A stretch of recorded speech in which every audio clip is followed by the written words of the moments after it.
സൂര്യന്റെ താപത്തിൽ നിന്നും. സൂര്യന്റെ താപത്തിൽ നിന്നും ഭൂമിക്ക് രക്ഷപ്പെടാനാവില്ല, അത് സഹിച്ചേ മതിയാകൂ. പിന്നെ എപ്പോഴാണോ ഈ ഭൂമിയും പിന്നെ ഈ വിത്തും ഇവ രണ്ടും ചുട്ടുപൊള്ളുന്നത്, അപ്പോഴായിരിക്കും പ്രകൃതി മഴ പെയ്യിക്കുന്നത്. ആ മഴ ലഭിക്കുമ്പോൾ ആ വിത്തുണ്ടല്ലോ, അത് ഒരു സുന്ദരമായ വൃക്ഷമായി മാറുന്നതാണ്. ഇപ്രകാരം തന്നെയല്ലേ നമുക്കും സംഭവിക്കുന്നത്? അതുകൊണ്ട് നമുക്കും എന്തെങ്കിലും ആപത്ത് വന്നാൽ അല്ലെങ്കിൽ കഷ്ടതയുണ്ടായാൽ അതിന്റെ അർത്ഥം ഒരിക്കലും ഇതല്ല, നിങ്ങൾ ചെയ്ത പാപത്തിന്റെ ശിക്ഷയാണ് നിങ്ങൾക്ക് ലഭിക്കുന്നതെന്ന്.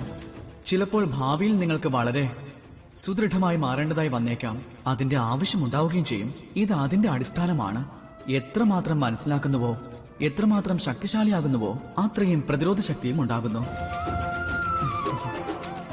നിങ്ങൾ നോക്കിയാലും ആഭരണങ്ങൾ പണിയും മുൻപ് സ്വർണത്തെ പല പ്രാവശ്യം ചൂടിൽ വച്ച് ഉരുക്കുന്നതാണ്, അഗ്നിയിൽ ശുദ്ധീകരിക്കാറുണ്ട്. അപ്രകാരം നിങ്ങളും